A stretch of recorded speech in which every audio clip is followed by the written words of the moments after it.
Hello everybody, मेरा नाम प्रवीण है and I welcome you at free online coaching and Bhabua study centre. Guys, इस video में मैं आपसे इलेक्ट्रिक चार्ज एंड फील्ड के बारे में डिस्कस करूंगा और ये हमारा थर्ड लेक्चर है। ओके, ये वीडियो किसके लिए है?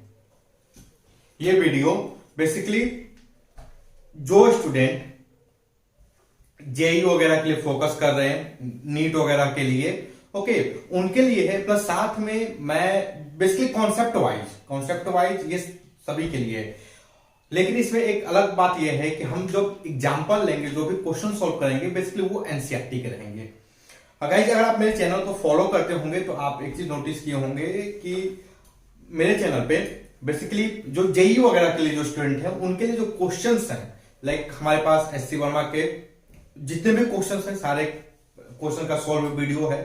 तो उनको कोई भी क्वेश्चन प्रैक्टिस करनी हो इस चैनल पे आए।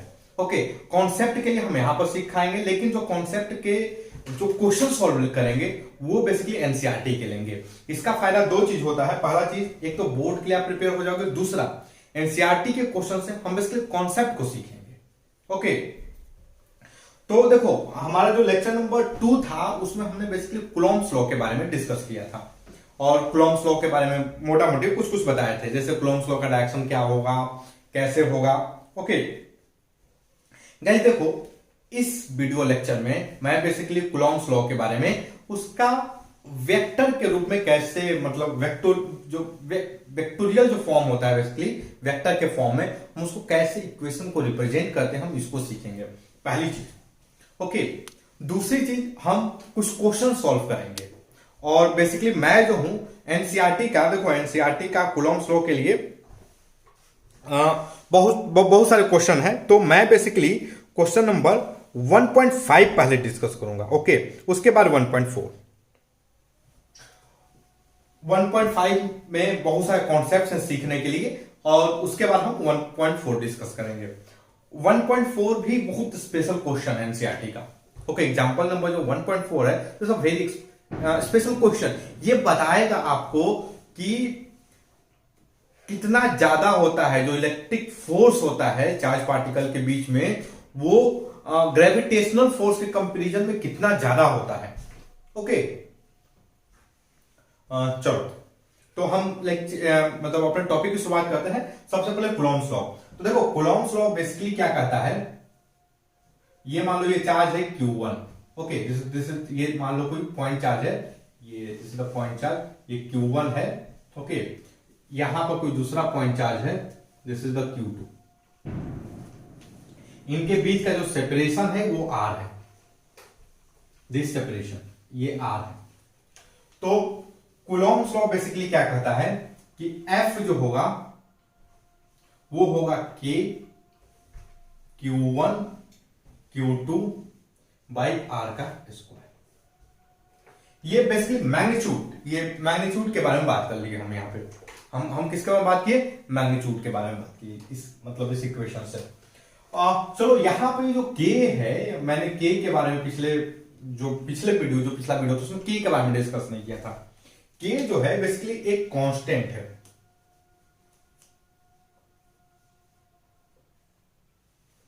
K क्या है? एक कांस्टेंट है। और देखो, इसकी जो वैल्यू होती है वो बेसिकली लोग क्या बोलते हैं कि इसकी वैल्यू होती है 9 × 10⁹, मतलब इसका जो न्यूमेरिकल वैल्यू है। लेकिन एक्चुअली मेरा जो मेन इंटरेस्ट इस न्यूमेरिकल वैल्यू में नहीं है। आप इसको क्वेश्चन सॉल्व करने के लिए याद रख सकते हैं। इसकी जो बेसिक वैल्यू होती है वो K इक्वल टू क्या होता है, बेसिकली 1/4 पाई एप्सिलॉन। ओके, ये जो एप्सिलॉन नॉट है ये बेसिकली थोड़ा सा इंटरेस्टिंग चीज है। ये जो एप्सिलॉन नॉट है, इसको आप जब इलेक्ट्रोमैग्नेटिज्म पढ़ेंगे तब ये फिर से आएगा। और वो जो इलेक्ट्रोमैग्नेटिक वेव जब पढ़ेंगे, जब उसके साथ जब ये आएगा तो उसके साथ एक और क्वांटिटी आएगी, और वो जो क्वांटिटी होगी बेसिकली वो मैग्नेटिक फील्ड के कांस्टेंट होगी। ओके, वो जो क्वांटिटी इलेक्ट्रिक फील्ड के लिए वो बेसिकली मैग्नेटिक फील्ड से रिलेटेड होगा। गाइस आई होप मैं अगर टर्म बोलूं मैग्नेटिक फील्ड आप कंफर्टेबल होंगे। आपने क्लास 9 में क्लास 10th में मैग्नेटिज्म पढ़ा हुआ है। आप मैग्नेटिक फील्ड का नाम जो है सुने होंगे। Magnetic field line class 10th में है, ये आप सुने होंगे। ओके, तो अगर मैं मैग्नेटिक फील्ड बोलूं तो कंफर्टेबल होंगे। तो देखो वो जो टर्म होता है बेसिकली वो मैग्नेटिक फील्ड से रिलेटेड होता है। तो ये जो इसको लोग बोलते हैं एप्सिलॉन नॉट। ये जो एप्सिलॉन नॉट है किसके साथ आएगा? जो मैग्नेटिक फील्ड का जो कांस्टेंट होगा उसके साथ आएगा। ओके, इलेक्ट्रोमैग्नेटिज्म में। ओके, बेसिकली जब हम वेव पढ़ेंगे, इलेक्ट्रोमैग्नेटिक वेव पढ़ेंगे तब आएगा ये। और इसके बाद फिर क्या आएगा गाइस? जब आप कैपेसिटर इसको पढ़ोगे, जब आप क्या पढ़ोगे? कैपेसिटर।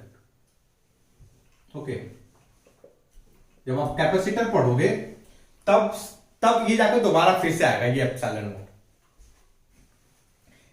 इसका। ओके, और ये through out the electric field जो मतलब जो चार्ज और पार्टिकल में ये आता ही रहेगा। ओके, लाइक जब हम फील्ड के बारे में तब भी आएगा। हम अगर पोटेंशियल डिफरेंस के बारे में पढ़ेंगे, इलेक्ट्रिक पोटेंशियल के बारे में, ये फिर आएगा और कैपेसिटर में भी आएगा। ओके, लेकिन एक्चुअली कैपेसिटर में आने का इसका एक स्पेशल पर्पस है, हम इसलिए मैंने इसको कैपेसिटर में बोला, कैपेसिटर का नाम लिया। देखो इसको लोग बोलते हैं कि ये जो बेसिकली है ये है primitivity of free space. Okay, primitivity of free space. Okay, देखो इसका क्या मतलब है? ये जो मैं बोला प्रिमिटिविटी ऑफ फ्री स्पेस, इसका मतलब क्या है? हम पहले इसको समझने की कोशिश करते हैं। हाँ गाइस, अगर मैं बोलूं कि ये एक चार्ज पार्टिकल है तो आप इस चीज से थोड़े कंफर्टेबल होंगे। ओके, देखो हम किसी भी ऑब्जेक्ट को चार्ज कर सकते हैं। चार्ज करने के लिए क्या करना होगा? बेसिकली हमें बेसिकली इलेक्ट्रॉन को ट्रांसफर करना होगा, इलेक्ट्रॉन को निकालना होगा। बहुत सारे प्रोसेस है चार्ज पार्टिकल को इलेक्ट्रॉन ट्रांसफर करने के लिए। ओके, बहुत सारे प्रोसेस हैं इलेक्ट्रॉन को ट्रांसफर करने के लिए। जैसे आपको चार्ज को क्रिएट करने के लिए जो एक मशीन होती है जिसको हम लोग वन डे ग्राफ जनरेटर बोलते हैं। ओके, तो और भी लाइक अगर आप देखो लाइक अगर आपने अपने हाथ को रब कर दिया इस तरीके से, आप अपने हाथ को रब कर दो, कुछ ना कुछ इलेक्ट्रॉन आपके हाथ पे जरूर आ जाएंगे। एक अलग बात है कि वो इलेक्ट्रॉन इतने कम रहेंगे कि आप उसको फील नहीं कर पाएंगे, बट आप ऐसे रब कर दो, कुछ ना कुछ इलेक्ट्रॉन जरूर बाहर आ जाएंगे, या बाहर आ जाएंगे या अंदर आ जाएंगे। ओके, और आपको क्या क्या करना है कि जो आपके हाथ पे इलेक्ट्रॉन है उसको ट्रांसफर करना है। तो बहुत सारे प्रोसेस होते हैं, मतलब आपको चार्ज को क्रिएट करने के। इवन कपड़े को आप ऐसे झाड़ दो, बहुत सारा चार्ज हो जाएगा। आप देखते होंगे लाइक जो हम ठंडी के मौसम में जो स्वेटर पहनते हैं, बेसिकली ऊन वाला जो स्वेटर होता है, आप उसको कभी झटका मारते होगे ना, तो बेसिकली उसमें कर की आवाज आती है, क्रैंकिंग की साउंड होती है और हल्का फुल्का स्पार्क निकलता है। ओके, अगर आप बेसिकली देखना है तो आप अंधेरे कमरे में जाना, स्पार्क निकलता है। वो बेसिकली क्यों होता है? बिकॉज वो चार्ज हो जाता है। वो जो बेसिकली हमारा जो स्वेटर है बेसिकली चार्ज हो जाता है। ओके, तो बहुत सारे तरीके हैं चार्ज को क्रिएट करने के लिए।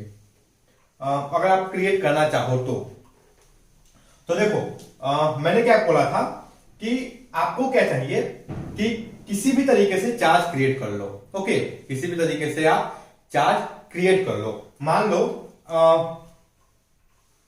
लो हमने एक प्लेट हमारे पास है, एक ये प्लेट है, ये एक प्लेट है, ये बेसिकली मेटालिक प्लेट है। ओके, मेटालिक प्लेट है। ओके, और हमने इस पे जो चार्ज इसको कर दिया, और ये चार्ज क्या हमने पॉजिटिव चार्ज, मान लो क्यू पॉजिटिव चार्ज है, और एक हमने दूसरा प्लेट लिया, ये दूसरा कोई प्लेट है, और इसको हमने उतना ही चार्ज नेगेटिव दे दिया। ओके, ये बेसिक सिंपल चार्ज है, बेसिकली प्लेट है और एक पे पॉजिटिव चार्ज है, दूसरे पे नेगेटिव चार्ज है। गाइस देखो, अब देखा जाए अगर हम न्यूटन लॉ के हिसाब से, जो कूलॉम्स लॉ के हिसाब से अगर हम बात करें, तो आप क्या बोलोगे भाई कि इनके बीच में फोर्स ऑफ अट्रैक्शन लगेगा। ओके, इसके बीच में कुछ भी नहीं, इसके बीच में ये जो दोनों प्लेट हैं इनके बीच में कुछ भी नहीं है। ओके, कुछ भी मतलब केवल हवा है, नॉर्मल स्पेस है। या और मोर प्रिसाइजली बोलूं, मैं इसको लेकर वैक्यूम में चला गया, लेकिन वैक्यूम में लेकर जाने की जरूरत नहीं, बेसिकली हम नॉर्मल एटमॉस्फेयर में इसको रख लेंगे तो ये सफिशियंट है।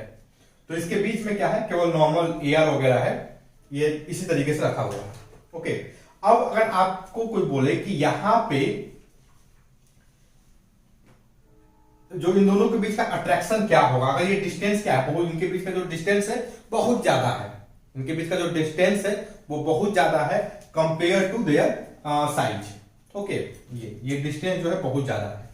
ओके, तो ये जो इनके बीच का जो फोर्स है वो बेसिकली क्या होगा, this is the first case. अब बात समझ रहे हो, ये दो प्लेट हैं, एक पर पॉजिटिव चार्ज है, दूसरे पर नेगेटिव चार्ज है, और दोनों एक दूसरे से काफी दूरी पर रखी हुई हैं। ओके, उनके साइज के रिस्पेक्ट में, प्लेट की जो साइज है उनके रिस्पेक्ट में बहुत दूरी पर रखी हुई है। तो इनके बीच का जो फोर्स ऑफ अट्रैक्शन होगा वो बेसिकली क्या होगा, ये हमें बताना है। गाइस देखो, हम जो है इसको कैलकुलेट भी करेंगे पर्टिकुलर साइज के लिए। ओके, फोर्स ऑफ अट्रैक्शन जो है हम कैलकुलेट करेंगे, अभी नहीं। कब कैलकुलेट करेंगे, जब कैपेसिटर पर पढ़ेंगे तब। बात समझ रहे हो, हमें क्या करना है, we have to calculate the force of attraction between these two plate. एक प्लेट पे क्या है, पॉजिटिव चार्ज है, दूसरे प्लेट पे क्या है, नेगेटिव चार्ज है, और we have to calculate the force of attraction, जो इलेक्ट्रोस्टैटिक अट्रैक्शन है। ये कूलॉम्स लॉ के हिसाब से तो बोलता है भाई कि एक पे पॉजिटिव चार्ज है, ये नेगेटिव चार्ज है, तो ये वाला क्या, एक इस पे जो नेगेटिव चार्ज वाला है उस पे फोर्स कितना लगेगा, उस पे फोर्स लगेगा इस डायरेक्शन में। ये जो पॉजिटिव चार्ज वाला है उस पे फोर्स कितना लगेगा, इस डायरेक्शन में। ओके, और फोर्स कितना लगेगा भाई, अलोंग द लाइन ज्वाइनिंग। तो हम मैं बोला ही उनके बीच का डिस्टेंस बहुत ज्यादा है। ओके, अच्छा, this is the first case, this is the first case. Second case देखते हैं। ये प्लेट, ये दोनों क्या है, हमारे प्लेट है। अब हमने क्या किया कि ये जो दोनों प्लेट हैं इनके बीच के स्पेस को, इनके बीच में देखो, पहले में क्या था भाई, एयर था, इस वाले केस में क्या था, एयर था। अब हमने क्या किया कि इनके बीच के स्पेस को मान लो मैंने पानी से भर दिया, ये इसको हमने क्या कर दिया, बेसिकली पानी से भर दिया। मतलब जो दोनों प्लेट है उसको लेकर हमने पॉन्ड में, मतलब पानी में डाल दिया। तो ये जो दोनों के बीच का जो स्पेस है उसमें बेसिकली क्या है, पानी। जो दोनों प्लेट के जो बीच का स्पेस है उसमें क्या है, ये पानी है। तो एक चीज बताओ गाइस, अब क्या फोर्स ऑफ अट्रैक्शन जो दोनों प्लेट है, मतलब एक पे चार्ज क्यू है, इस पे चार्ज माइनस क्यू है, तो अब बताओ इस केस में क्या फोर्स ऑफ अट्रैक्शन जो एफ की वैल्यू है वो सेम होगी कि अलग होगी। बात समझ रहे हो, यहां पर मान लो यहां पर एफ की value let us assume x है, तो इस केस में इस पे जो फोर्स ऑफ अट्रैक्शन जो एफ है उसकी वैल्यू क्या होगी, यहां पे जो एफ डैश है, यहां पर एफ डैश की वैल्यू क्या होगी।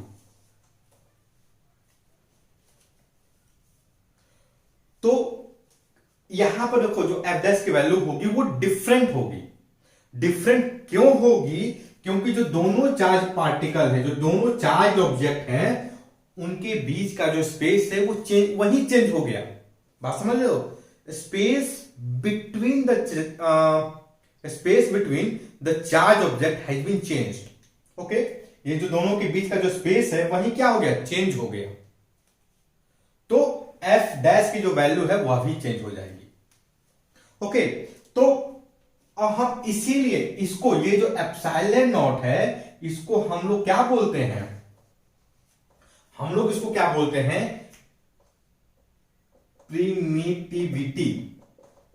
प्रिमिटिविटी ऑफ फ्री स्पेस। हम इसको क्या बोलते हैं, primitivity of free space. I hope guys आप इस चीज से, ये जो मैं बोला अब समझे होंगे कि बेसिकली इसका फंक्शन क्या है। ये जो हम चीज यूज कर रहे हैं, ये जो एप्सिलॉन नॉट की वैल्यू, ये हम तभी यूज करेंगे जब दोनों, मतलब जो दोनों चार्ज पार्टिकल हैं उनके बीच में जो स्पेस वो फ्री हो। फ्री होने का क्या मतलब है कि उसमें वैक्यूम हो। फ्री होने का क्या मतलब है, कि जो स्पेस है वो बेसिकली वैक्यूम हो, दो पार्टिकल, जो दो चार्ज के बीच जो पार्टिकल है उनके बीच में कोई दूसरा मैटर ना हो। ओके, वैक्यूम, देखो वैक्यूम बेसिकली क्या होता है, कोई भी मैटर नहीं रहता है उस जगह पे। तो लाइक हम देखा जाए तो हम बेसिकली क्या है, हम अर्थ के एटमॉस्फेयर में खड़े हुए हैं, हमारे चारों तरफ एयर है, एयर में भाई मॉलिक्यूल होते हैं, एटम होते हैं। ओके, ऑक्सीजन होगा, नाइट्रोजन होगा, बहुत सारे गैसेस होंगे, बहुत सारे डस्ट पार्टिकल हैं। अगल में ये दीवार है, मेरे सामने रोशनी है, बहुत सारी चीजें होती हैं अर्थ के एटमॉस्फेयर में। लेकिन ये जो यहां पर जो एप्सिलॉन नॉट होगी, ये कब लगेगा, जब हम वैक्यूम में रहेंगे, हम जब फ्री स्पेस में रहेंगे। ओके, वैक्यूम में जब रहेंगे। लेकिन एक अच्छी बात क्या है कि जब हम एयर में रहेंगे ना, जब हम अर्थ के एटमॉस्फेयर में भी रहते हैं, तो के की वैल्यू सेम रहती है, वो चेंज नहीं होती है, ऑलमोस्ट सेम रहती है, वही रहेगी जो आपको फ्री स्पेस में रहेगी। ओके, मतलब जो के की वैल्यू है, के की value is nearly same for vacuum as well as atmosphere of earth. Okay, as well as air. Atmosphere of earth को हम एयर बोलते हैं प्यार से। ओके, आप भी बोलते होंगे हवा है चारों तरफ, दिख रहा है नहीं। ओके, तो जो प्रिमिटिविटी ऑफ फ्री स्पेस की जो वैल्यू है, जो इसकी वैल्यू जो इन वैक्यूम के लिए होगी, वही वैल्यू क्या होगी आपको, वही वैल्यू क्या होगी आपको एयर के लिए होगी। लेकिन जो वैल्यू एयर के लिए होगी, वही वैल्यू पानी के लिए नहीं होगी। जो वैल्यू एयर के लिए होगी, वही वैल्यू पानी के लिए नहीं होगी। सो के की जो वैल्यू है, वो यहां पर जो हमने पानी में रख दिया चार्ज पार्टिकल को, तो वो डिफरेंट हो जाएगा। ओके, और गाइस देखो, हम इन सब चीजों को डिस्कस करेंगे, कब करेंगे, जब कैपेसिटर पढ़ेंगे तब। ओके, तो आई होप गाइस आप थोड़ा बहुत चीजों को समझे होंगे, थोड़ा बहुत चीजों को क्या क्या समझे होंगे, थोड़ा बहुत जो मैं आपसे एक्सपेक्ट करता हूं वो ये कि जो फोर्स बिटवीन चार्ज पार्टिकल है, वो इस बात पर डिपेंड करता है कि वो किस टाइप के स्पेस में रखा गया है। ओके, किस टाइप के स्पेस में, जैसे बाई चांस मान लो यहां पर एक चार्ज पार्टिकल है, ये मान लो ये कोई चार्ज प्लेट है, ये नेगेटिव चार्ज प्लेट है, और हमने इन दोनों के बीच में ग्लास भर दिया। ओके, मैंने क्या कर दिया, इन दोनों के बीच में ग्लास रख दिया। ओके, तब अगेन फोर्स चेंज हो जाएगा। फोर्स क्या हो जाएगा, लाइक हमने क्या कर दिया, इन दोनों चार्ज पार्टिकल है, ये प्लस क्यू है, ये माइनस क्यू है, हमने इन दोनों चार्ज पार्टिकल के अंदर जो दोनों चार्ज प्लेट है, इनके बीच वाले जगह में हमने क्या भर दिया, सीमेंट भर दिया। लो, हमने क्या भर दिया, सीमेंट। अगेन वैल्यू चेंज हो जाएगा, फोर्स। समझ रहे हो? तो चार्ज पार्टिकल के बीच का जो स्पेस है वो कैसा है, वह एक फैक्टर होता है फोर्स को डिटरमाइन करने के लिए। लेकिन हम इस फैक्टर को कब पढ़ेंगे, जब हम कैपेसिटर पढ़ेंगे तब। और कैपेसिटर कब पढ़ेंगे, जब हम चैप्टर 2 में जाएंगे तब। ओके, चलो, तो के के बारे में बस इतनी ही बात है, और भी हम के बारे में पढ़ेंगे जब हम मैग्नेटिज्म पढ़ेंगे। ओके, जब इलेक्ट्रोमैग्नेटिक वेव के बारे में पढ़ेंगे, फिर से ये वैल्यू आएगा और ये बहुत सारा रंग खिलाएगा। ओके, गुल खिलाता है ये। चलो, तो मैं एक काम करता हूं, इस बोर्ड को एक बार फिर से क्लीन करता हूं। ओके, तो गाइस देखो, अब हम क्या डिस्कस करेंगे कि जो कूलॉम्स लॉ है उसको वेक्टर के फॉर्म में कैसे रिप्रेजेंट करें। गाइस देखो, जब भी वेक्टर की बात करनी होती है ना, तो पहला चीज तो यार आप पहला काम कीजिए कि कोऑर्डिनेट एक्सिस ड्रॉ कर लीजिए। कोऑर्डिनेट एक्सिस ड्रॉ करोगे ना, आपका क्वेश्चन जो है, क्वेश्चन नहीं, जो आपकी प्रॉब्लम है वो 30% वहीं पर सॉल्व हो जाएगी। तो मैं पहला काम क्या करता हूं, कोऑर्डिनेट एक्सिस ड्रॉ कर देता हूं। अब कोऑर्डिनेट एक्सिस ड्रॉ कर दिया हमने। अब क्या होगा, ये जो स्पेस है, यहां पे दो चार्ज होंगे। मान लो एक चार्ज यहां पर है, ए है, और दूसरा चार्ज जो कहीं यहां पर होगा, लेटर से जो यहां पर हो गए बी। ओके, एक चार्ज यहां पे, दूसरा चार्ज यहां पे। तो अब एक चीज देखो, इनके बीच का जो डिस्टेंस है, लेट अस अज्यूम ये डिस्टेंस ये होगा। तो ये जो डिस्टेंस है ये बेसिकली क्या है, ये है आर। ये जो डिस्टेंस है ये बेसिकली क्या है, ये आर है। ओके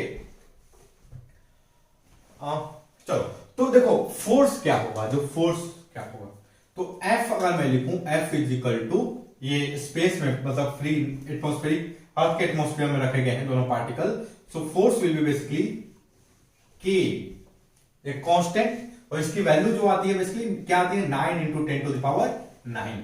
ओके, यूनिट हम सोचते हैं, कुछ देर बाद सोचते हैं।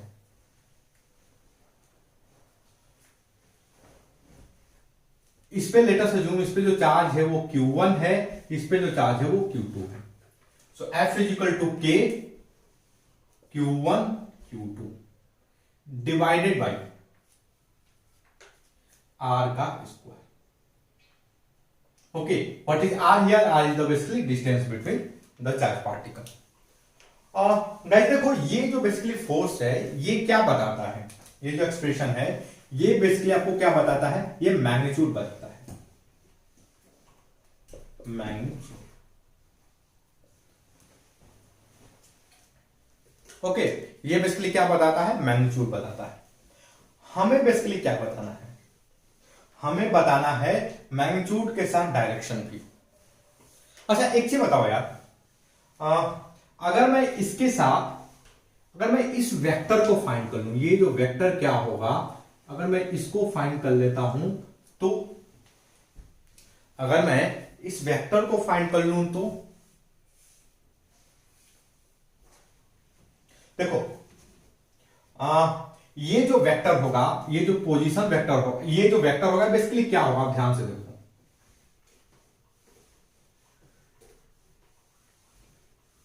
ए का पोजीशन वेक्टर, ये बी का पोजीशन वेक्टर। मान लो ए का पोजीशन पता हो, बी का पोजीशन पता हो, सो वी कैन कैलकुलेट कि ये वाला वेक्टर क्या होगा। ये आप ध्यान से देखोगे, पोजीशन वेक्टर ऑफ, मैं लिखूं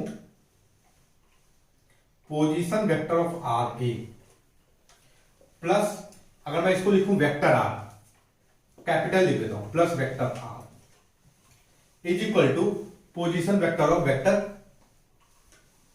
आर बी।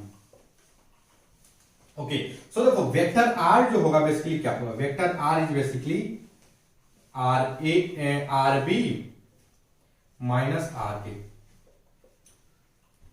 आई होप एग्री करोगे। वेक्टर आर जो होगा वो बेसिकली क्या होगा, R A R B minus R A. Okay, मैं इसको केवल, मैं मतलब इतना लंबा ना लिख करके मैं केवल यही लिखता हूं। ये बेसिकली क्या है, इनके बीच का जो मतलब ये बेसिकली क्या है, एक वेक्टर है जो दोनों पॉइंट को, मतलब दोनों पॉइंट को ज्वाइन करती है, एक वेक्टर जो दोनों पॉइंट ए से बी को ज्वाइन करती है। Okay, this is the basically vector. और दूसरा टर्म में बोलो तो आप डिस्प्लेसमेंट वगैरह जो भी वेक्टर इसका नाम देना चाहो आप दे सकते हो, कोई इश्यू नहीं है। तो this is the basically vector. और इस वेक्टर को फाइंड कैसे करोगे, तो अगर आपको पोजीशन दिया हो, ए और बी का पोजीशन दिया हो, तो आप इसको बहुत आसानी से फाइंड करो। तो बहुत सारे क्वेश्चन में ना बेसिकली पोजीशन दिया रहता है। ओके, बहुत सारे क्वेश्चन में क्या दिया रहता है, बेसिकली पोजीशन दिया रहता है। आपका आर ए का क्या पोजीशन है वो दिया होगा, आपका बी का क्या पोजीशन वो दिया रहेगा। ओके, बहुत सारे क्वेश्चन में ए का पोजीशन और बी का पोजीशन दिया रहता है, बहुत सारे क्वेश्चन में, एनसीईआरटी में भी आई होप क्वेश्चन होंगे, और इवन एग्जाम में जेईई वगैरह में 2 बार आया है वेक्टर का डायरेक्शन, कि मतलब किस डायरेक्शन में फोर्स लगेगा उसको वेक्टर के फॉर्म में बताइए। तो ये बहुत आसान है इसका, ये डायरेक्शन पता करना, अगर पोजीशन दिया हो तो इस तरीके से। ओके, और आई होप गाइस आप क्लास 11 पास किए होंगे, तो आप वेक्टर को पढ़ेंगे तो बहुत आसानी से निकाल सकते हैं। ओके, देखो ये फर्स्ट वेक्टर है, this is the first vector, first vector के हेड पे दूसरे वेक्टर, ये R2 दूसरा वेक्टर हो गया, तो दूसरे वेक्टर का टेल। ओके, तो और ये क्या होगा, बेसिकली रिजल्टेंट होगा। तो हमने ये वाला कॉन्सेप्ट यूज कर लिया है। अब तो आगे बस वही है, मतलब आपका इसको इस साइड लेकर आना है, तो पॉजिटिव नेगेटिव हो जाएगा। ओके, चलो तो हमने वेक्टर आर हमें पता कर लिया, we calculated, okay, we calculated vector R, हमने वेक्टर आर पता कर लिया। तो अब इसका जो लेंथ होगा वो बेसिकली क्या होगा, जो मैं बोलूं R is equal to basically क्या है, वही है, ये लेंथ है, दिस लेंथ इज वही है ना भाई, mod of R is basically this distance R, mod R क्या है, ये डिस्टेंस, वही डिस्टेंस है, ओके। तो what can I write here, R square is basically mod R का स्क्वायर, बहुत आसानी से लिख सकता हूं, R square is basically mod R का स्क्वायर। देखो इस फोर्स को वेक्टर के फॉर्म में लिखने में कोई फिजिक्स नहीं है, अब बात समझ रहे हो। मैं अभी तक आपको एक भी चीज, इसको जब भी रिप्रेजेंट करने के जो टेक्निक बता रहा हूं, इसमें कोई फिजिक्स नहीं बताया अभी तक। मैं बेसिकली आपको बेवकूफ बना रहा हूं कि वेक्टर को कैसे रिप्रेजेंट करते हैं, मैं बेसिकली ये सिखा रहा हूं, और जो मैथ लिए होंगे ना वो बहुत आसानी से इसको कर सकते हैं, और जो नहीं लिए कोई दिक्कत नहीं, वो भी क्लास 11 को अगर थोड़ा सा वेक्टर वगैरह पढ़े, क्लास 11 के वेक्टर की मदद से बहुत आसानी से कर सकते हैं। और मैथ वालों को तो इसको तुरंत ही करना चाहिए, उनको तो बल्कि मुझसे सीखना ही नहीं चाहिए इसको। चलो, तो वेक्टर आर स्क्वायर बेसिकली क्या होगा, जो आर स्क्वायर है, जो लेंथ का स्क्वायर है, वो बेसिकली क्या होगा, mod of R square, okay. तो मैं इसको यहां पर लिख देता हूं, एफ इज इक्वल टू क्या हो गया, K Q1 Q2 divided by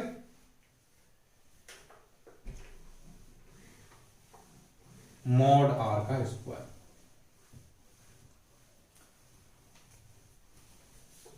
अब देखो गाइस, अब हमें क्या बताना है, हमें बताना है बेसिकली फोर्स, डायरेक्शन। तो या डायरेक्शन बताने के लिए हमें मैग्नीट्यूड पता है, हमें फोर्स का मैग्नीट्यूड पता है, ये क्या होगा, पॉजिटिव होगा कि नेगेटिव होगा, वी नो दैट, ओके। अब हमें क्या करते हैं, हम एक यूनिट वेक्टर बता देते हैं। अब हम क्या करते हैं, हम एक यूनिट वेक्टर कैलकुलेट कर लेते हैं। देखो यूनिट वेक्टर को कैसे रिप्रेजेंट करते हैं, मान लो हमें इस डायरेक्शन में, ये जो वेक्टर है इसके डायरेक्शन में एक यूनिट वेक्टर लिखना है, हम क्या करेंगे भाई, हम इस वेक्टर को रिप्रेजेंट करेंगे vector R, okay, divided by mod of R. यही होता है यूनिट वेक्टर का लिखने का तरीका।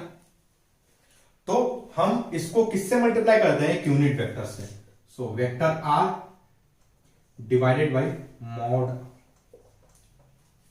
ओके। तो देखो जो फोर्स होगा गाइस, जो फोर्स होगा F, तो इसको वेक्टर के फॉर्म में लिखूं तो वो बेसिकली क्या हो जाएगा, K Q1 Q2 mod R का स्क्वायर, मॉड आर का क्यूब, वेक्टर आर, ओके। तो ये बेसिकली क्या होगा, ये वेक्टर के फॉर्म में हो गया। अब आपको क्या करना है, आपको थोड़ा सा और ध्यान देना है, बेसिकली फोर्स किस पे पूछ रहा है, फोर्स जो है किस पे पूछ रहा है,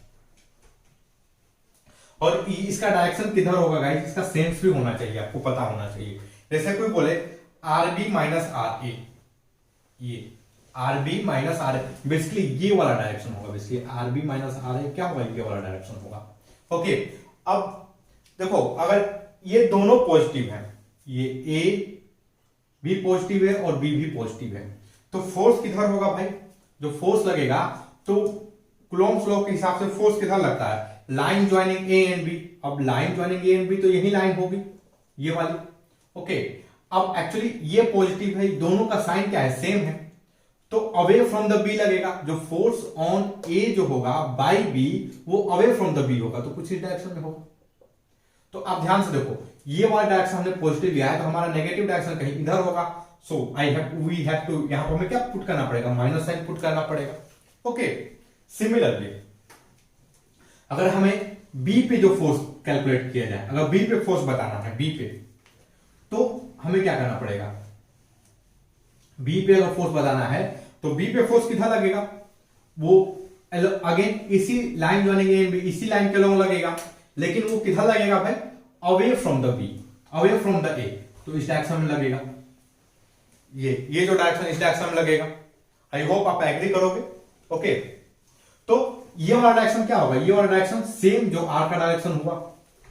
ओके, सिमिलरली अगर ये पॉजिटिव है, दिस इज पॉजिटिव एंड ये नेगेटिव, इस केस में क्या होगा, ये अब इस पे जो फोर्स लगेगा वो टुवर्ड बी लगेगा, तो इस डायरेक्शन में लगेगा। अब इस पे जो फोर्स होगा इस केस में, अगर ये नेगेटिव है ये पॉजिटिव है, तो टुवर्ड ए लगेगा इस डायरेक्शन में। तो ये जो डायरेक्शन इसके जस्ट 180 डिग्री। तो गाइस आपको थोड़ा सा जो बोलते हैं मैथमेटिकल सेंस भी लगाने पड़ेंगे इस टाइप के जो फोर्स है उसको वेक्टर के फॉर्म में रिप्रेजेंट करने के लिए। ओके, और देखो फार्मूला वगैरह पर जाओगे तो अब बेमतलब का बहुत कॉम्प्लिकेटेड हो जाएंगे, तो बहुत सारा फार्मूला तो याद रखने की जरूरत नहीं है। आप सिंपल इस तरीके से आप क्वेश्चन को वेक्टर के फॉर्म में रिप्रेजेंट कर सकते हो। ओके, चलो अब गाइस देखो बहुत ज्यादा लेक्चर होगी। ओके, हम एक कुछ क्वेश्चन सॉल्व करते हैं और उस क्वेश्चन से कुछ सीखने की कोशिश करेंगे। हम जो क्वेश्चन अभी ले रहे हैं वो बेसिकली एनसीईआरटी का क्वेश्चन ले रहे हैं और क्वेश्चन नंबर है एक मिनट रुक जाओ, 1.5 है एनसीईआरटी का। ओके, मैं कुछ चेक करने दो।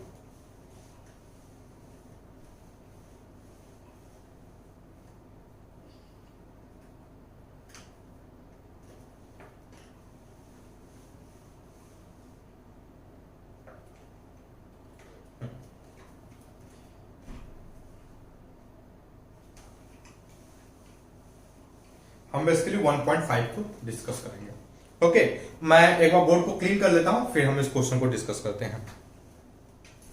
गाइस जो एनसीईआरटी क्लास 12 की जो एनसीईआरटी है उसका जो चैप्टर 1 है उसका example number 1.5। Okay, class 12 NCERT chapter 1 example number 1.5 अभी हम उसको डिस्कस करने जा रहे हैं। तो बढ़िया होगा आप एनसीईआरटी की बुक अगर आप हैं तो उसको खोल लीजिए, नहीं तो डाउनलोड कर लीजिए।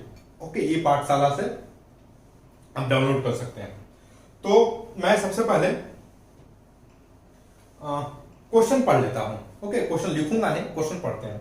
क्या है, a charge metallic sphere A is suspended bye a nylon thread.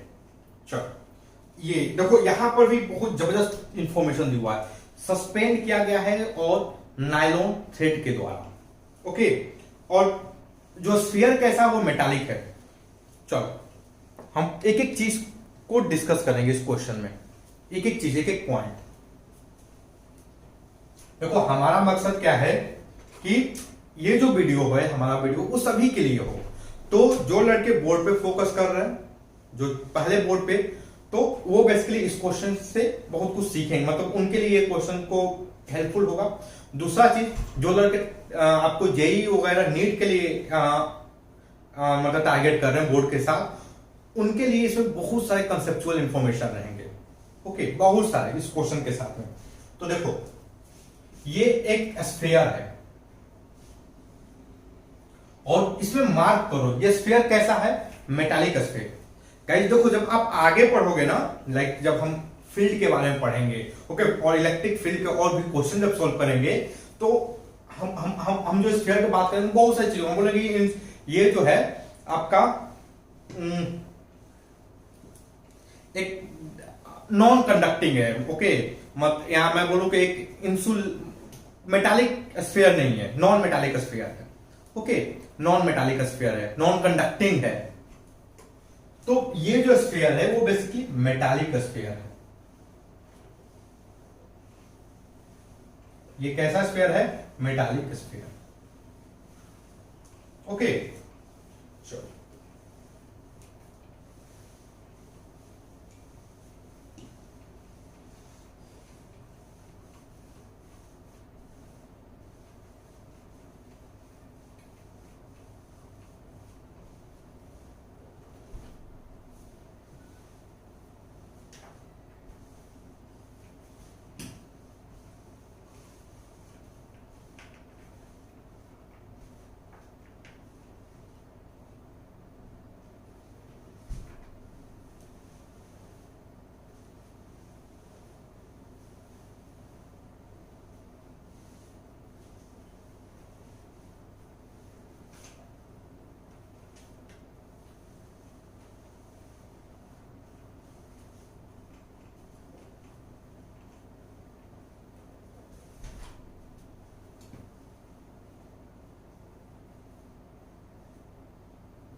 ये जो स्फीयर है वो बेसिकली क्या है, एक मेटालिक स्फीयर है। और देखो मेटालिक स्फीयर जो है वो बेसिकली होता है कंडक्टिंग। कोई भी चीज जो मेटालिक होती है वो कंडक्टिंग होती है। क्या है ये, कंडक्टिंग। और लोग जब बोलते हैं कंडक्टिंग तो इसका मतलब क्या है कि जो चार्ज है ना वो इजीली सरफेस पे डिस्ट्रीब्यूट हो सकता है। जो मैं बोल रहा हूं उसको आप नोट करो। जो कंडक्टिंग, जो भी चीज कंडक्टिंग होती है उसमें जो चार्ज है वो सरफेस पे डिस्ट्रीब्यूट हो जाता है बहुत ही आसानी से। ओके, देखो जब आप ना क्लास 11 में फ्लूइड मैकेनिक्स पढ़े होंगे तो आप पढ़े होंगे कि फ्लूइड का बेसिकली डेफिनेशन पढ़े होंगे। ओके, फ्लूइड का आप डेफिनेशन पढ़े होंगे और उसमें ये डेफिनेशन क्या ये बताया जाता है कि जिसका जो इजीली शियर हो जाए। ओके, जो शियरिंग स्ट्रेंथ जिसका जीरो हो वो बेसिकली फ्लूइड होता है। तो हम क्या बोल रहे हैं कि जो कंडक्टिंग, जो कोई भी चीज जो कंडक्टर होते हैं उसमें जो चार्ज का रीडिस्ट्रीब्यूशन आसानी से होता है। कुछ भी करोगे चार्ज रीडिस्ट्रीब्यूट हो जाएंगे। ओके, तो ये एक मेटालिक स्फीयर है। आप ध्यान रखना जो चार्ज है वो रीडिस्ट्रीब्यूट हो सकता है। अब इसको सस्पेंड किया गया है एक नायलॉन थ्रेड के साथ। ये नायलॉन थ्रेड, देखो ये अगेन इंपॉर्टेंट है। ये थ्रेड कैसा है, नायलॉन।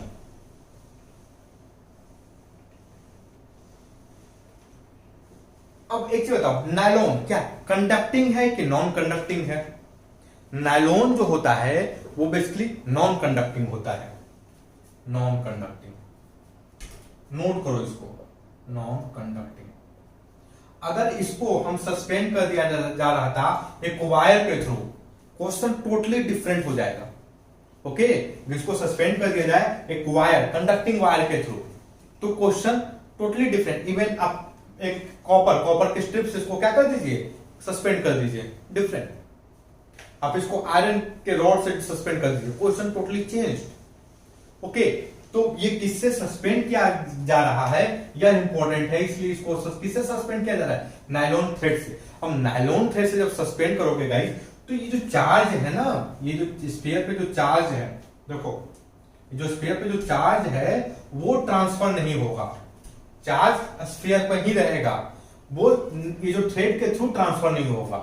ओके, कहीं देखो आप जब क्वेश्चन नंबर 1 सॉल्व किए होंगे एनसीईआरटी का, ओके, मैं क्वेश्चन नंबर 1 जब मैं सॉल्व किया था तो मैं क्या बताया था कि जो आपका स्फीयर है उसको ऐसे अर्थ से कनेक्ट कर दो। ओके, मैं आपको क्वेश्चन नंबर 1, एग्जांपल नंबर 1, आप देखना एग्जांपल नंबर 1 में हमने क्या किया था कि भाई यहां पर एक नेगेटिव चार्ज लेकर आए, नेगेटिव चार्ज जब लेकर आए तो ये बेसिकली पॉजिटिव चार्ज इधर आ गया। ओके, और नेगेटिव चार्ज यहां इस साइड में आ गया, दूर। अब हमने क्या किया कि ये जो स्फीयर है, जो मेटालिक स्फीयर, इसको हमने एक कंडक्टिंग वायर से के थ्रू अर्थ से कनेक्ट कर दिया। ओके, अर्थ के थ्रू कनेक्ट कर दिया। और मैं उस टाइम ये बोला था, हमने पोटेंशियल होगा इसका कैलकुलेट किया था, इस पॉइंट का पोटेंशियल, और हमने ये बोला था कि इस पे जो है इसका पोटेंशियल जीरो, मतलब पोटेंशियल जीरो रखने के लिए इसका पोटेंशियल जीरो रखने के लिए इस पे पॉजिटिव चार्ज होना चाहिए। तो भाई पॉजिटिव चार्ज होने के लिए जो नेगेटिव चार्ज है उसको अर्थ में जाना पड़ेगा कि नहीं? तो अर्थ में क्यों गया था? बिकॉज ये जो वायर था ये कंडक्टिंग था। ओके, ये वायर क्या था? कंडक्टिंग था।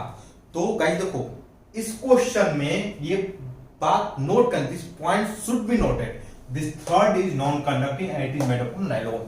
Nylon is non conducting. Okay, इन सब छोटी छोटी चीजों को नोट करो। ये एक मेटालिक है and metal is a conducting, पहली चीज। दूसरी चीज नोट करना चाहिए, this is suspended through a third, और ये जो थर्ड है वो क्या है?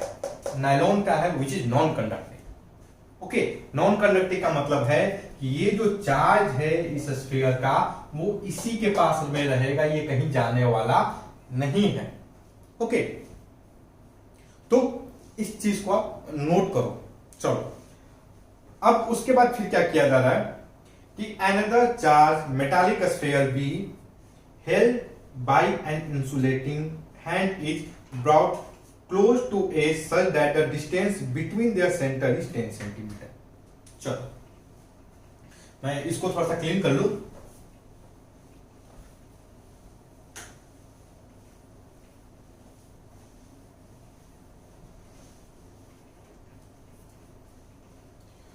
देखो, अब ये हमारा हो गया मेटालिक कंडक्टर, ये ए हो गया, इसका नाम दे दिया है एनसीईआरटी वालों ने, हम भी नाम देते हैं ए, प्यार से। लोग प्यार से नाम क्या देते अपने बच्चों का, कुछ भी, गुड़िया, चुड़िया, ओके, सोनू, मोनू, बोनू, ये सब नाम देते हैं। हम लोग फिजिक्स में क्या नाम देते हैं, A B C, alpha, beta, gamma, lambda, theta, इस टाइप का नाम दिया जाता है। ओके, तो देखो इसका नाम ए दे दिया गया। अब ये एक दूसरा स्फीयर है, this is a second sphere, और इसका नाम है बी, और यह भी क्या है, चार्ज है। यह स्फीयर भी क्या है भाई, चार्ज है। इसको भी नोट करो, स्फीयर क्या है, चार्ज है। अगर ये चार्ज नहीं रहता तो इसकी कुछ अलग प्रॉपर्टी होती। ओके, अब इसको हेल्ड किया गया है एक इंसुलेटिंग हैंडल से। तो एक मैं हैंडल बना देता हूं ऐसे, एनसीईआरटी वालों ने भी इसी तरह का हैंडल बनाया है, और ये हो गया थंब हमारा, ये 4 उंगलियां। ओके, इसको पकड़ा गया है, ये इंसुलेटिंग हैंडल है, और इसको इस इंसुलेटिंग, ये क्या है बेसिकली, इंसुलेटर। ओके, ये बेसिकली इंसुलेटर हो गया, और यह थ्रेड, ये जो नायलॉन है, नॉन कंडक्टिंग मतलब इंसुलेटर। ओके, ये जो थ्रेड है वो क्या है, वो भी इंसुलेटर है।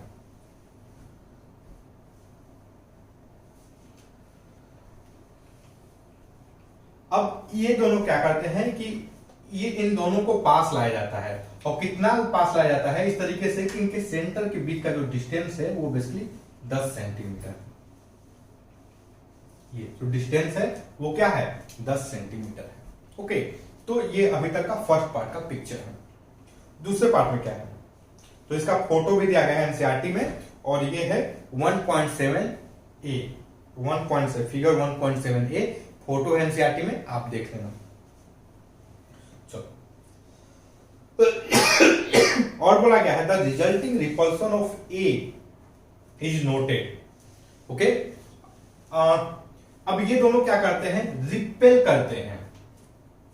ये दोनों क्या करते हैं, रिपेल करते हैं। इस रिपल्सन को नोट किया। देखो, रिपल्सन का क्या मतलब है, दोनों पे चार्ज सेम होगा, या तो दोनों पर नेगेटिव चार्ज होगा या दोनों पे पॉजिटिव चार्ज होगा। तो यहां पर नोट करो रिपल्सन। फोर्स कैसा है, फोर्स, इलेक्ट्रोस्टैटिक फोर्स है वो बेसिकली क्या है, रिपल्सिव है, आर। नोट करो इसको, हमें इससे डायरेक्शन का पता चल जाएगा, फोर्स किस डायरेक्शन में लग रहा है। ओके, चलो, अब इसमें देखो एक एनसीईआरटी में एक बहुत बढ़िया चीज दिया है, जो बेसिकली क्वेश्चन के ब्रैकेट में लिखा है, that's a very good thing. क्या है, the resulting repulsion of A is noted. अगला, उसके बाद क्या लिखा है ब्रैकेट में, for example bye shining a beam of light and measuring the diffraction of A shadow on screen. देखो गाइस, ये जो चीज लिखी हुई है क्या बोल रहा है कि एक स्क्रीन है, स्क्रीन पे मतलब ऑब्जेक्ट के थ्रू एक बीम ऑफ लाइट जो है, मतलब उसको हम देते हैं, और जो शैडो का जो डिफ्लेक्शन उसको हम मेजर करते हैं। समझ रहे हो, ये जो टेक्निक है ये बहुत कई जगह यूज की है। लाइक आप देखे होंगे, जब क्लास आप 11th में पढ़े होंगे तो आप डिस्कवरी ऑफ इलेक्ट्रॉन पढ़े होंगे। ओके, डिस्कवरी ऑफ इलेक्ट्रॉन में भी जो हम स्पॉट जो नोट करते थे बेसिकली वो स्क्रीन पर करते थे। गाइस, अब क्लास 11th में जब आप ऑप्टिक्स पढ़ेंगे, ओके, आप जब रे ऑप्टिक्स पढ़ेंगे, जब आप वेव ऑप्टिक्स पढ़ेंगे, हम फिर से उसमें देखेंगे कि स्क्रीन पे बहुत सारी प्रॉपर्टी को लोग मेजर करते हैं। ओके, तो हम इन सब चीजों को देखेंगे, और ये जबरदस्त टेक्निक है किसी भी चीज के डिफ्लेक्शन को मेजर करने के लिए। ओके, चलो, तो आप चाहो तो इस चीज को अंडरलाइन कर लो अपने खुद के नॉलेज में। क्वेश्चन में तो बहुत ज्यादा यूज नहीं होने वाला है, बट ये आपके लिए बहुत जरूरी है। ओके, किसी भी चीज का डिफ्लेक्शन अगर मेजर करना हो तो कैसे मेजर करोगे?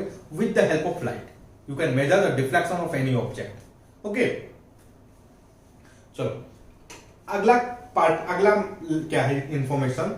The sphere A and B are touched by uncharged sphere C and D respectively as shown in figure. चलो अब क्या किया जा रहा है? एक देखो, ये जो मेटालिक स्फीयर वगैरह है, मैं थोड़ा इसको मिटाता हूँ। एक काम करता हूँ, मैं यहाँ पे फोटो बनाता हूँ। देखो ये स्फीयर ए है, स्फीयर ए है। अब इसको टच करवाया जाता है किससे? स्फीयर ए को किससे टच करवाया जाता है भाई? एक अनचार्ज स्फीयर से। एक अनचार्ज स्फीयर सी से। ओके, ये अगेन ये जो हैंडल है ये इंसुलेटिंग है। तो स्फीयर ए को किससे टच करवाया जाता है? एक अनचार्ज स्फीयर सी से। और बी को किससे टच करवाया जाता है? ये जो स्फीयर बी है,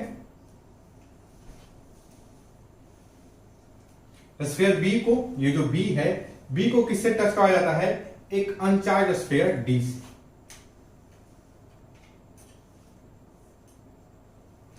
ओके, डी।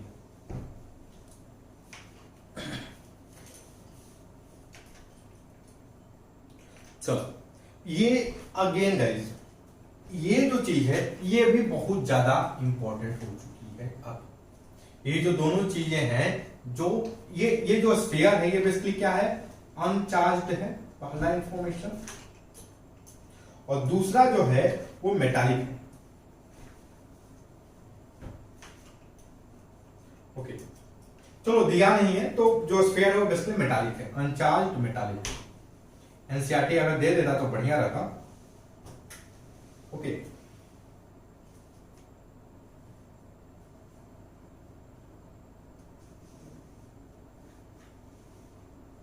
ओके, तो ये जो सी है और डी है, इन दोनों को टच किया जाता है किससे? अनचार्ज मेटालिक स्फीयर से। चलो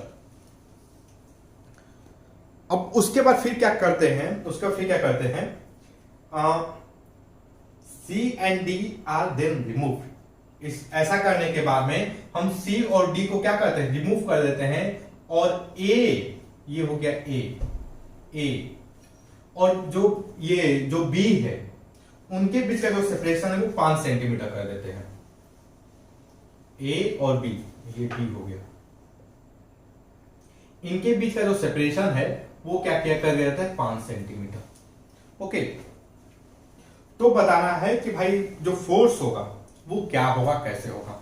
देखो गाइस, एक्चुअली एनसीईआरटी ने ये क्वेश्चन जो है बहुत पहले दे दिया, इसको अभी नहीं देना चाहिए था। इस क्वेश्चन को कब देता? जब हम पोटेंशियल वगैरह पढ़ लेते। ओके, हम जब पोटेंशियल पढ़ेंगे तो इस क्वेश्चन को बहुत जबरदस्त तरीके से एनालाइज कर सकते हैं। लेकिन फिर भी मैं इसमें बहुत सारी चीजों को बात करते हैं, डिस्कस करते हैं इस क्वेश्चन में। देखो पहला चीज क्या है कि देखो केस ए, पहला केस क्या होता है कि दो मेटालिक चार्ज स्फीयर है, ये ए है और ये बी है। दोनों पे चार्ज सेम टाइप के हैं, क्योंकि जो फोर्स है वो क्या है? रिपल्सिव फोर्स है। ये जो दोनों स्फीयर हैं उनके बीच का जो फोर्स लगता है, अगर इसको नजदीक लाते हैं 10 सेंटीमीटर डिस्टेंस पे, जो फोर्स लगता है वो बेसिकली रिपल्सिव होता है। ओके, रिपल्सिव फोर्स कैसे होगा हमें देख के पता चलेगा, क्योंकि स्फीयर दूर भागेगा। अब ये जो थ्रेड है, थ्रेड वाला दूर भागेगा, इसको हम हाथ से पकड़े हुए हैं तो बेसिकली जो दोनों पे जो चार्ज होगा वो सेम होगा। तो लेट अस अज्यूम इस पे जो चार्ज है वो Q1 है और QA कर देता हूं। ओके, और इस पे जो चार्ज है वो QB है। दोनों सेम चार्ज है, सेम टाइप के हैं, या तो दोनों पॉजिटिव होंगे या दोनों नेगेटिव होंगे। अब क्या किया गया? सेकेंड केस में A को C से टच करवाया जाता है। C अगेन, C क्या है? अनचार्ज्ड है, C पे कोई भी चार्ज नहीं है। और B को D से टच करवाया जाता है। B जो है एक मेटालिक स्फीयर है, बट उसका चार्ज वो अनचार्ज है, इनिशियल चार्ज 0 है। अब देखो होगा क्या? A और C को जब टच कराओगे तो बेसिकली क्या होगा? ए और सी पे चार्ज का डिस्ट्रीब्यूशन होगा। क्या होगा भाई? डिस्ट्रीब्यूशन। देखो एनसीईआरटी में एक चीज और दिया हुआ है, चलो एक चीज देना चाहिए, देखते हैं दिया है कि नहीं। वो क्या है कि sphere A and C and sphere B and D have identical size. क्या दिया हुआ है? ए और सी आइडेंटिकल है साइज में, बी और डी भी क्या है? आइडेंटिकल है साइज में। देखो स्फीयर का मतलब है कि भाई उसका कुछ रेडियस हो, और समझो सर्किल का रेडियस होता है, तो आइडेंटिकल मतलब अगर आर ए इसका जो रेडियस अगर आर ए है और इसका जो सी का रेडियस आर सी है, so guys what can I write here? R A is equal to R C. Similarly अगर इसका रेडियस आर बी है, इसका रेडियस आर डी है, so what can I write here? R B is equal to R D. ये information भी बहुत जरूरी है। अगर ये इंफॉर्मेशन ना रहे तो क्वेश्चन को सॉल्व करना बहुत मुश्किल हो जाएगा। अगर ये इंफॉर्मेशन नहीं दिया रहता कि R A is not equal to R C, ये इस क्वेश्चन को सॉल्व करना बहुत मुश्किल होता। देखो एक्चुअली ये क्या है? ये बेसिकली मेटालिक है, यह भी मेटालिक है। ओके, ये दोनों क्या है? मेटालिक स्फीयर है। गाइस अगर ये जब दोनों दूसरे को टच करेंगे तो बेसिकली होगा क्या? चार्ज का रीडिस्ट्रीब्यूशन होगा। अब आप समझ रहे हो? चार्ज का रीडिस्ट्रीब्यूशन होगा। चार्ज का रीडिस्ट्रीब्यूशन कैसे होगा? लेट अस अज्यूम इसके पास 2 कूलम चार्ज है इनिशियल टच होने से पहले जो ए है, ए के पास 2 कूलम चार्ज है। तो अब जो सी के पास कितना चार्ज आएगा? सी के पास 1 कूलम चार्ज आएगा, 1.5 कूलम चार्ज आएगा, 0.1 कूलम चार्ज आएगा। ये कैसे डिटरमाइन करोगे? ये जो सी के पास में कितना चार्ज आएगा, ये आप कैसे डिटरमाइन करोगे? ये आप डिटरमाइन करोगे 2 कॉन्सेप्ट यूज करके। पहला जो कॉन्सेप्ट है वो कि एक्चुअली चलो आप इसको जो डिटरमाइन करोगे वो बेसिकली पोटेंशियल का जो कॉन्सेप्ट है उसका यूज करके। ओके, पोटेंशियल के अंदर जो है आपके 2 सब कॉन्सेप्ट आते हैं। एक होता है इक्विपोटेंशियल, ओके, और जो मेटल्स होते हैं वो बेसिकली इक्विपोटेंशियल होते हैं। अब देखो ये ए और सी इन दोनों ने एक दूसरे को टच किया तो ए और सी इक्विपोटेंशियल हो जाएंगे। ओके, तो देखो इस क्वेश्चन में आप अगर कोई समझ में नहीं आती है कोई दिक्कत नहीं, लेकिन ये क्वेश्चन स्पेशल है क्योंकि आप जो है आगे पढ़ेंगे इक्विपोटेंशियल सरफेसेस के बारे में चैप्टर नंबर 2 में। ओके, चैप्टर नंबर 2 में आप इसके बारे में पढ़ेंगे इक्विपोटेंशियल के बारे में। तो एक्चुअली क्या है कि ए और सी एक दूसरे को टच कर रहे हैं तो दोनों का पोटेंशियल सेम होना चाहिए। पहला कॉन्सेप्ट, दोनों का जो पोटेंशियल है वो क्या होना चाहिए? सेम होना चाहिए। क्यों सेम होना चाहिए? क्योंकि दोनों मेटल है और मेटल हमेशा का हर एक पॉइंट का पोटेंशियल सेम होता है। मेटल के हर एक पॉइंट का पोटेंशियल क्या होता है? सेम होता है। Metal are equipotential. Okay, metal surfaces are equipotential, तो हर एक पॉइंट सेम होगा। तो यहां का इस पॉइंट का जो पोटेंशियल होगा वो इससे जस्ट सटे हुए पॉइंट का पोटेंशियल होगा। ओके, तो ए और सी का पोटेंशियल सेम होगा पहली चीज। दूसरी चीज जो साइज जहां पर इंपॉर्टेंट रोल आ जाती है वो ये कि आइडेंटिकल साइज का पोटेंशियल सेम होता है। दूसरी चीज, तीसरी चीज, अगर पोटेंशियल सेम है तो चार्ज भी सेम होगा। तो इसका क्या मतलब है कि अगर इस पे चार्ज अगर मान लो इस पे जो चार्ज मैंने बोला इनिशियल कितना चार्ज था? 2 कूलम। तो अगर इस पे चार्ज अगर x आ रहा है तो यहां पर भी चार्ज क्या होना चाहिए? x होना चाहिए। और मैं व्हाट शुड आई, और देखो चार्ज जो है कंजर्व रहेगा, टोटल जो चार्ज है वो कंजर्व रहेगा। So x plus x is equal to 2। So x is equal to 2/2 that is 1। तो देखो इस पे चार्ज, अगर इस पे इनिशियल चार्ज 2 कूलम रहे तो इस पे जो चार्ज होगा वो 1 कूलम आएगा और इस पे भी चार्ज आएगा वो 1 कूलम आएगा। ओके, तो चार्ज का कैसे डिस्ट्रीब्यूशन होगा गाइस इसके बारे में हमें पढ़ना है, और हम कब पढ़ेंगे, जब हम पोटेंशियल के बारे में पढ़ेंगे। ओके, तो इस क्वेश्चन की मदद से आपको बहुत सारी चीजें को जानने के बारे में मिलेगा। ओके, और इसीलिए ये इंपॉर्टेंट है ये क्वेश्चन। तो देखो मैं क्या बोला कि अगर इस पे शुरुआत में इस पर कितना चार्ज था क्यू ए, तो अब बाद में इस पे जितना चार्ज होगा उतना ही चार्ज इस पे होगा, तो दोनों पे चार्ज का इक्वल डिस्ट्रीब्यूशन होगा।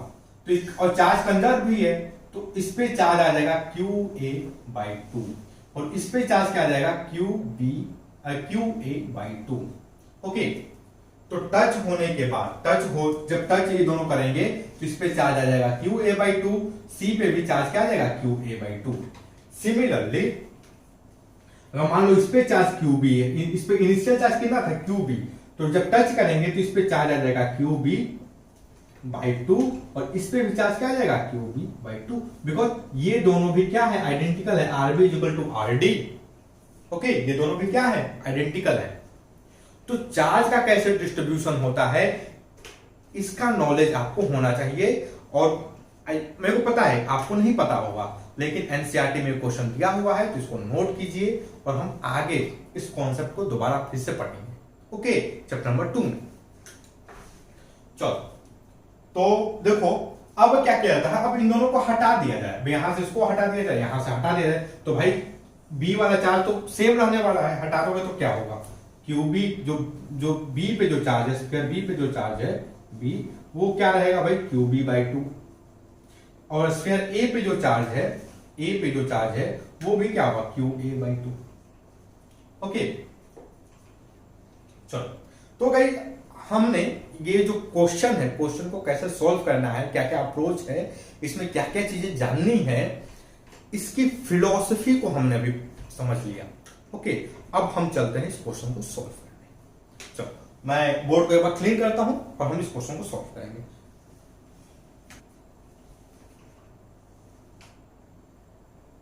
चलो, तो एक बार फिर से फोटो बनाता हूं और हम इसको डिस्कस करते हैं। तो इनिशियल स्टेज में क्या था, ये एक मान लो कोई वर्टिकल सीलिंग है, ओके, वॉल की सीलिंग है, और हमने एक नायलॉन लगाया, नायलॉन से हमने एक अपने स्फीयर को ऐसे सस्पेंड कर दिया। ए पे जो चार्ज है वो है क्यू ए। ओके, दूसरा यहां पर एक स्फीयर है बी, मेटालिक स्फीयर, इस पे जो चार्ज है वो क्यू बी है, और ये इंसुलेटिंग हैंडल है, इसको हमने ऐसे पकड़ रखा है। ओके, इनके बीच का जो सेपरेशन है वो है 10 सेंटीमीटर। बीच में हम क्या करते हैं कि ए को एक अनचार्ज स्फीयर से सी से टच करवाते हैं। ओके, ए को हम अनचार्ज स्फीयर सी से टच करवाते हैं, और ए और सी का जो रेडियस है सेम है। तो अब क्या होगा, जो टच करने के बाद जो ए पे जो चार्ज हो जाएगा वो बेसिकली क्या हो जाएगा Q A by two. Okay, similarly B को भी एक अनचार्ज स्फीयर डी से टच करवाते हैं, टच करने के बाद जो बी पे जो चार्ज हो जाएगा वो क्यू बी बाई टू हो जाएगा।